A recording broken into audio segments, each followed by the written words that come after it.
Vaillance de nos agriculteurs. Donc ce que je vous contagieuse qui occupe bien des espaces médiatiques en ce moment, mais on a aussi tout. Je pensais que ça allait commencer, je les appelais déjà, donc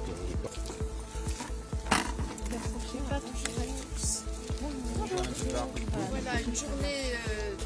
Quelques jours avant Noël, il y a des tas de gens qui ont besoin de travailler en cette période de l'année, des gens modestes qui travaillent dans les restaurants, qui travaillent dans les commerces, qui travaillent dans les stations. Souvent d'ailleurs ce sont des agriculteurs qui sont en double activité. Ils sont agriculteurs au printemps et à l'été et ils sont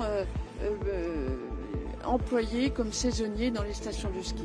Ce sont des gens souvent modestes qui ont besoin de travailler et moi je leur dis par solidarité à l'égard de tout cela, des petits commerçants, des salariés, des petites entreprises, eh bien il faut vraiment que Noël puisse se faire. Parce que...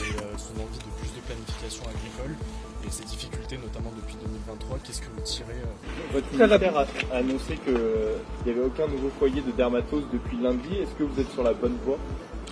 Je le crois parce que bon, pour l'instant, je n'ai pas de bois autour de moi pour toucher.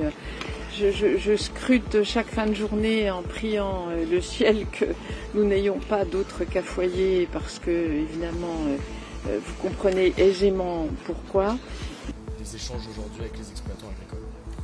Alors d'abord, c'est un exercice. C'est un accord d'un autre âge, c'est un accord mal né, c'est un accord qui n'est pas protecteur. Donc tel qu'il est, il n'est pas possible, il n'est pas acceptable. Un certain nombre de pays sont favorables dans l'Union européenne. Il se fait qu'on est 27, que la France, elle porte haut et fort la résistance, mais elle n'est pas toute seule. D'ailleurs, elle n'est pas toute seule dans ce combat, mais tous les pays de l'UE n'ont pas cet avis.